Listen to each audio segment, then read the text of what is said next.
2024 ఎన్నికలు జరిగే నాటికి మందనేది లేకుండా చేసిన తర్వాతనే ఓట్లు అడుగుతానని చెప్పి ప్రతి అక్కకు చెల్లమ్మకు నేను మాటిస్తా ఉన్నా. పూర్తిగా మద్యాన్ని నిషేధిస్తాం అని చెప్పి గట్టిగా కూడా చెప్తా ఉన్నా. వైఎస్ జగన్మోహన్ రెడ్డి అనే నేను ఆంధ్రప్రదేశ్ రాష్ట్ర ముఖ్యమంత్రిగా అంతఃకరణ శుద్ధితో ప్రజలందరికీ న్యాయం చేకూరుస్తానని దైవ సాక్షిగా ప్రమాణం చేస్తున్నాను. ఏపీలో నేటి నుంచి కొత్త మద్యం పాలసీ అందుబాటులోకి వస్తోంది. ఇకపై ప్రభుత్వమే మద్యం దుకాణాలను నడపనుంది. Inputs for picking up, Andhra Pradesh government has also now decided to increase alcohol prices by 50%. అత్యధికంగా మద్యం ధరల్ని షాక్ కొట్టేలా నిర్ణయించి మద్యాన్ని నియంత్రిస్తూ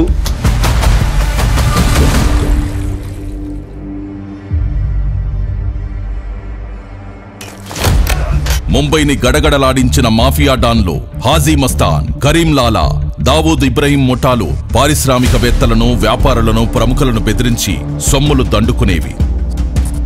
సరిగ్గా అలాంటి లక్షణాలే గంపగుత్తగా పుణికిపుచ్చుకున్న అతి ప్రమాదకరమైన ముఠానే గత వైకాపా ప్రభుత్వంలో మద్యం మాఫియా ముఠా. 2019 ఎన్నికల మేనిఫెస్టోలో జగన్ సంపూర్ణ మద్యపాన నిషేధం చేస్తానని అక్కా చెల్లెమ్మలను మభ్యపెట్టి వాళ్ల ఓట్లు దండుకొని అధికారంలోకి వచ్చిన జగన్ ఇచ్చిన వాగ్దానాన్ని తుంగలో తొక్కి తమ వ్యక్తిగత స్వార్థం కోసం ఏకంగా రాష్ట్ర మద్యం పాలసీనే మార్చేశాడు. మద్యాన్ని నియంత్రించి కుటుంబాల్లో ఆనందాన్ని నింపే విధంగా కూడా మద్యాన్ని నియంత్రిస్తూ అక్క చెల్లెమ్మలకు తోడుగా ఉండే ప్రయత్నం చేస్తా ఉన్న ప్రభుత్వం కూడా మనదే అని చెప్పి. తాగి ఇట్లయింది, అంతా కల్తీ మందు తాగి ఇట్లయింది అని చెప్పినారు. జగన్మోహన్ రెడ్డి అనంతపూర్లో చూపించింటే అట్లా చెప్పినాడు. మా ఆయన చనిపోయే సంవత్సరం అవుతాను సార్. ఎట్లా చనిపోయినాడంటే ఏం చెప్పుకోవాలా నేను. కల్తీ కాకపోతే పేగులు ఎందుకు బొగ్గు మాట్లాడండి. హాస్పిటల్ పిలిచిపోయినా కానీ ఇట్లే లివర్లు దెబ్బతిన్నాయి, కల్తీ మందు తాగినారు మీరు అని చెప్పినారు. తండ్రి ఇట్లా అయిపోయా, ఇంకా మా బతికేం రాని, ఇంకేం కూలి వస్తే సంసారం, లేకపోతే లేదు. అది తాగిన వల్లే అట్లా. మా అన్నదమ్ముళ్ళు చచ్చిపోతుంటే చూడలేము. దయచేసి ఇంకా సంపాదించింది చాలు. ఎక్కడికి ఎత్తుకోపోతారా? ఎంత సంపాదించుకుంటారా? లిమిట్ ఉండాలరా దేనికైనా. గొంతులు గొయ్యబాకండి రా రే.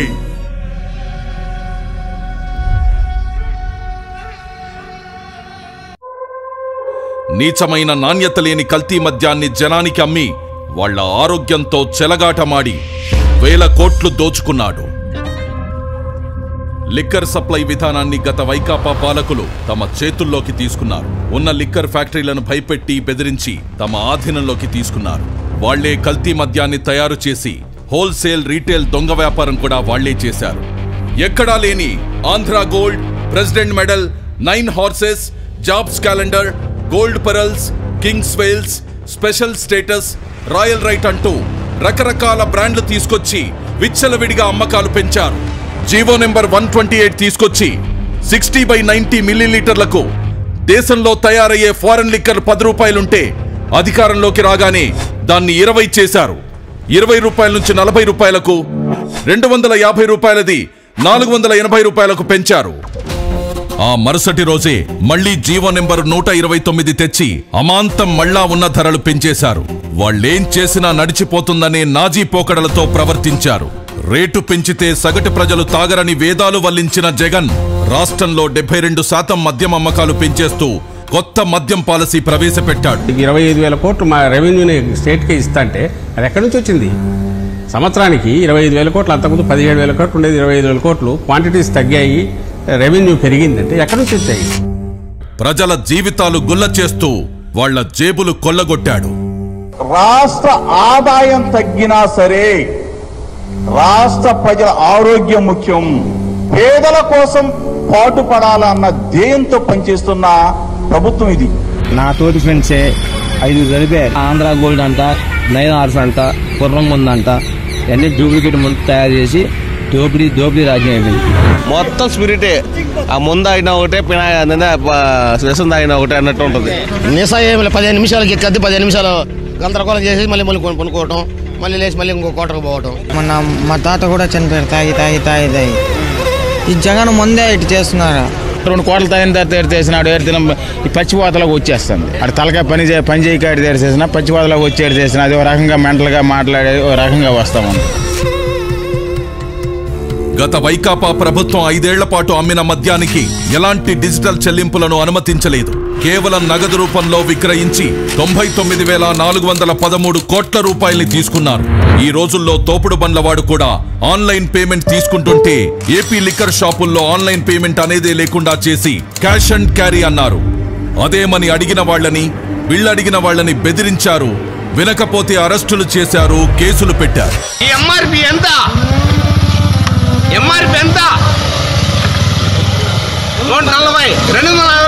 నిన్నేంటండి నిన్న చిత్తూరు జిల్లాలో శ్రీ ప్రతాప్ మద్యం రేట్లు ఎట్లా పెట్టాడు ముఖ్యమంత్రి గారు, ఎందుకు ఇలా అందరూ ఉసురు పోసుకుంటున్నాడు ముఖ్యమంత్రి గారిని అంటే, వాడిని ఇష్టం వచ్చినట్టుగా కొట్టి, వాడిని అవమానించి, వాడిని ఇచ్చేసి, వాడిని కుటుంబాన్ని ఇచ్చి వెంటాడి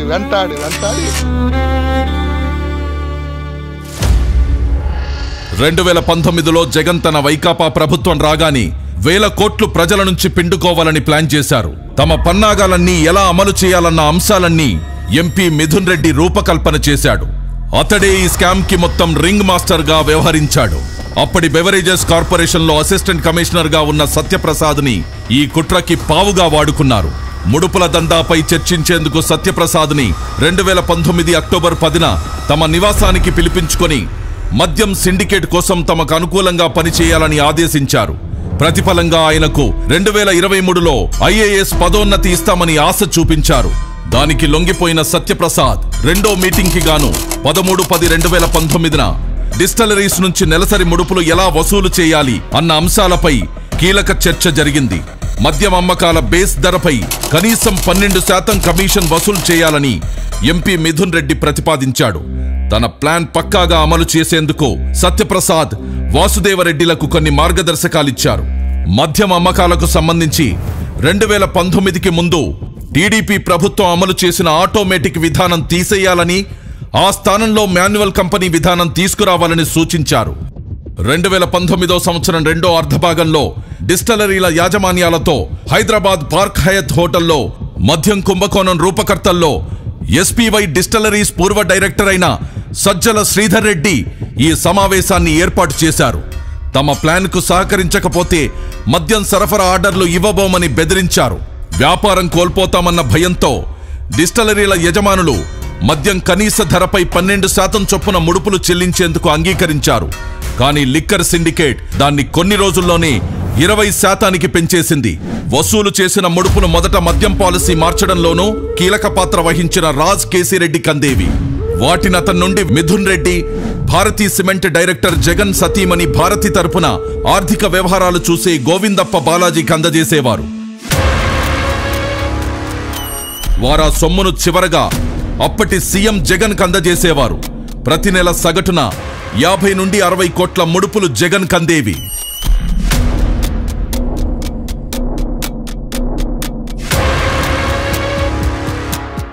మద్యం విధానం ముసుగులో భారీగా దోచుకునేందుకు ఇమిటేషన్ బ్రాండ్ల విధానాన్ని పాటించింది. జాతీయంగా, అంతర్జాతీయంగా ప్రాచుర్యం పొందిన బ్రాండ్లనన్నిటినీ రాష్ట్రం నుండి తరిమేసిన ఈ ముఠా అచ్చం అవే పేర్లను తలపించేలా 1-2 అక్షరాలు, పదాలు మార్చి పెద్ద ఎత్తున ఇమిటేషన్ బ్రాండ్లు తీసుకొచ్చింది. దొంగలు కలిసి ఊళ్లు పంచుకున్నట్టుగా వాటికేకంగా 30 నుండి 150% మేర మూలధర పెంచేసి ఈ ముఠా సభ్యులు దోచుకున్నారు. అవే అసలైన నాణ్యమైన బ్రాండ్లు అనేలా ప్రజల్ని మభ్యపెట్టి ప్రభుత్వ దుకాణాల్లో విక్రయించారు. దాదాపుగా 1,50,000 టెస్టులు కూడా డిపార్ట్మెంట్ కూడా చేసింది. తీసుకునేటప్పుడు కూడా బ్రాండ్ పేరు ఏది అన్నది ప్రధానం కానే కాదు అధ్యక్ష. అక్కడ నుంచి ప్రోడక్ట్ వస్తా ఉందా లేదా అన్నదే ముఖ్యం. కానీ ఆ ప్రోడక్ట్కు పవర్ స్టార్ 99 పెడతాడా, లెజెండ్ 99,999 పెడతాడా, లేకపోతే బూమ్ అని పెడతాడా? నేను ఇదివరకు గవర్నమెంట్ వైన్ షాప్లో సేల్స్ మెన్గా చేశాను. ఇదివరకు గవర్నమెంట్ షాపు అంటే వాళ్ళు ఏది పంపించినా అది అమ్మాల్సిందే మేము ఖచ్చితంగా. ఆ బ్రాండే అసలుకి ఫేకు మన స్టేట్లో. ఇది స్పిరిట్ మొత్తం. దేని మీద ఏ బాటిల్ అని చూడండి, spirit, French spirit, grain whisky spirit, అలా స్పిరిట్స్ రాసి ఉంటుంది. అదేంటంటే బాగా డేంజరస్ అనమాట. ఒక 4 రోజుల తర్వాత ఆయన కనపడ్డగా అదేమంటే చనిపోయాడు, లివర్లు కొట్టేసినాయి అంటారు. ఇక మాకు బాధ వేసింది అప్పుడప్పుడు. మేము వాళ్ళ ఇంట్లో వాళ్ళతో కూడా ఫేస్ చేసాము ఒకసారి. వాళ్ళ ఇంటి మొత్తం వచ్చి మా షాప్ కూడా వచ్చి గోల చేసేవాళ్ళు, మీ వాళ్ళే మీరు అమ్మడం వల్ల చచ్చిపోతున్నారు అది అని. ఆ మందు వల్ల మాకు అసలు గుండెలో నొప్పని, పక్కతోళ్ళు నొప్పని, తాయిని కానిచ్చి ఆడకాడ 3 తొలిచిన వాళ్ళు పడిపోతాం, అట్ట అయిపోవడమే. కానీ దానివల్ల మాకు అసలు ఏమీ ఇచ్చేయలేదు. అవి తాగితే పైకి ఇట్లా కొనుక్కుంటే చుక్కలు గిర్రని తిరుగుతూనే ఉండేవి. ఫ్రెండ్స్ ఒకడు 25 ఇయర్స్ 26 ఇయర్స్ ఉండిద్ది. తాగంగానే ఆ అబ్బాయికి పక్షవాతం, అంటే పక్షవాతం లాగా వచ్చింది. 26 ఇయర్స్ కంటే ఎవరికి పక్షవాతం కుర్రాళ్ళకి రావు. అలాంటిది ఎంత కల్తీ అయిందో మద్యం మీరు ఒకసారి ఆలోచించుకోండి. అయితే 2019, 2024 మధ్యలో తాగిన మందు వల్ల నా జీవితం సర్వనాశనం అయిపోయింది. చేతులు బలహీనత, లివర్ తేడా వచ్చేసింది. మా ఆరోగ్యంతో ఆడుకున్నారండి. మందు సన్నాసి మంది బాగాలి. అసలు నా తోటి కుర్రోళ్ళు చాలా మంది చచ్చిపోయారు. అది చెడ్డు మందు అమ్ముతున్నాడు, ప్రజలంతా చచ్చిపోతారు. అదని ఇంకా అట్లా అనుకుంటారు కదన్నా, చచ్చిపోయినాడు ఇట్లా మందు తాగినారని అట్లా సార్ తాగేసాట అట్లాంటివన్నీ మళ్ళీ ఇంటికి వచ్చి నాతో కానీ చెప్తాండే, నా కొడుకు ఇట్లా చెడ్డ మందులు అమ్ముతున్నాడు, బతుకురు శనాలు చచ్చిపోతాము అది ఇదని అని చెప్తాండే. మళ్ళీ అట్లా అన్నీ తెలిసి నువ్వు ఏంటికి తాగుతావు అన్నా కానీ మళ్ళీ నాకు ఇచ్చి పట్టిందమ్మా, సత్తామా బతుకుతామా, అది లేకుంటే బతకలేమా అనేది. అసలు బ్రాండ్ల కంటే ఈ అనుకరణ బ్రాండ్లకు అధిక మూలధరలు ఖరారు చేసి ప్రభుత్వ ఖజానాను కొల్లగొట్టారు. ఇలా కొల్లగొట్టిన సొత్తంతా రోజు కూలీలు, పేదలు, సామాన్యులు, మధ్యతరగతి కష్టార్జితమే. ఈ పెద్ద మనిషికి బేసిక్లీ అధ్యక్ష ఆంధ్ర రాష్ట్రానికి లిక్కర్ ద్వారా ఎటువంటి డబ్బులు రాకూడదు. ఈ డబ్బులు వచ్చినాయి అని అంటే అక్క చెల్లెమ్మలకు జగన్ మంచి చేస్తాడు, ఆ అక్క చెల్లెమ్మలకు మంచి జరగకూడదు. ఆ మందు అమ్మడము, ఎక్కువ తాకుండా ఉండడం, నమ్మకుండా దూరం అయిపోయి మా కష్టాలు ఎంతో పోడుకొని పెట్టుకుని మా దగ్గర లేకుండా అయిపోయింది. ఈ మందు వల్ల మాకు నాకు చాలా బాధ వేస్తోంది సార్. దయచేసి మందు ఎత్తైంది సార్. మా లాంటి ఆడపిల్లలు బాగా సుమంగలిగా బతుకుతారు సార్. ఇంతే సార్ మేము చెప్పగలిగినది. జనాల్ని చంపకు తినేస్తున్నాడు, హాస్పిటల్ పాలు చేస్తున్నాడు. వేరే ఏం చేసింది ఏం లేదు, వాళ్ళ ఉపయోగం ఏమీ లే. ఉన్న జనాలంతా రాలిపోతున్నారు. ఇంకా నాకన్నా చిన్న వయసు మా అన్నదమ్ముల్లో పాప ఇంకో పాప అని ఉంది. చాలా మంది ఇట్లా చిన్న వయసులే, పెద్దోళ్ళన్నా కాదు. కలిసి మందు కాదు చచ్చిపోయినారు సార్. మేమేం చెప్తాం, మా మాట చెప్పినా కానీ లే.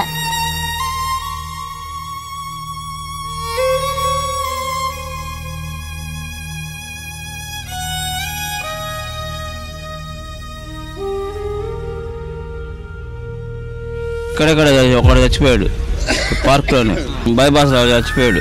ఒకడేమో సక్సెస్ కాలేజ్ చచ్చిపోయాడు. 3 చచ్చిపోయారండి. మందులో ప్రాబ్లం వల్ల చచ్చిపోయారండి. 3 రోజుల క్రితం అబ్బాయి తాగి నైట్ పనుకున్నాడు అనుకుంటా, ఒళ్ళు అలసిపోయిందని.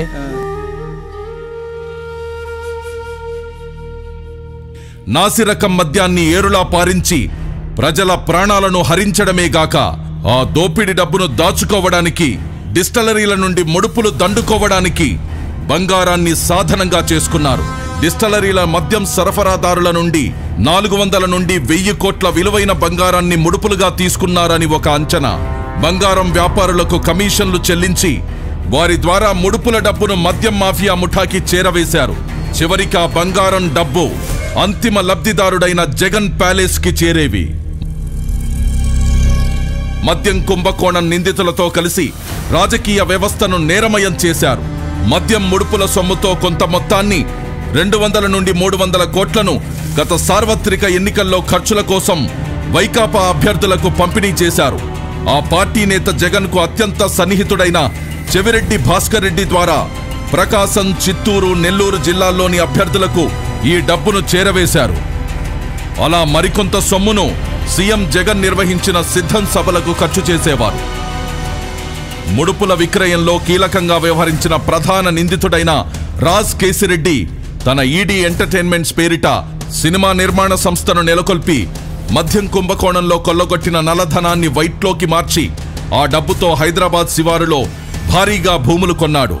ఇంకా వ్యాపారాలు పరిశ్రమల్లో పెట్టుబడులు పెట్టి వైకాపా మన్ననలు పొందాడు. మద్యం సరఫరా కంపెనీలు, డిస్టిలరీల నుండి కొల్లగొట్టిన ముడుపుల సొమ్ము చివరికి జగన్కే చేరింది. ఇలా 3,500 కోట్ల మేర కొల్లగొట్టారు.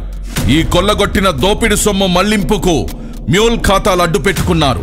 ఉత్తరాది రాష్ట్రాలకు చెందిన రోజు కూలీలు, నిరుపేదలు, చిన్న చిన్న పనులు చేసుకుంటూ జీవనం సాగించే వారికి ప్రతి నెల కొంత మొత్తం చెల్లిస్తామని ప్రలోభపెట్టి వారి ఆధార్, పాన్, ఇతర గుర్తింపు కార్డులు తీసుకుని వారి పేర్ల మీద ముంబై, ఢిల్లీ తదితర నగరాల్లోని పలు బ్యాంకుల్లో పెద్ద ఎత్తున ఖాతాలు తెరిచి అనామకుల్ని డైరెక్టర్లుగా పేర్కొంటూ అనేక కల్పిత కంపెనీలను సృష్టించారు. ఆ అనామకుల్లో ఎవరికి తాము డైరెక్టర్లమనే విషయమే తెలీదు. రోజంతా కష్టపడినా పూట గడవడమే కష్టమైన వారు వీళ్లంతా. మద్యం సరఫరా కంపెనీలు, డిస్టిలరీలు నాటి ప్రభుత్వ పెద్దలకు ముడుపులుగా చెల్లించాల్సిన మొత్తాల్లో కొంత భాగాన్ని ఆయా ఖాతాల్లోకి మళ్లించారు. వాటి నుండి ఆ సొత్తును బహుళ అంచెల్లో ఇలాంటి డొల్ల కంపెనీల్లోకి పంపేవారు. చివరగా ఈ సొమ్మంతా దుబాయి, ఆఫ్రికా దేశాలకు తరలించారు. అక్కడ మైనింగ్, రియల్ ఎస్టేట్, వివిధ కంపెనీల్లో పెట్టుబడి పెట్టారు జగన్ అండ్ కో ముఠా.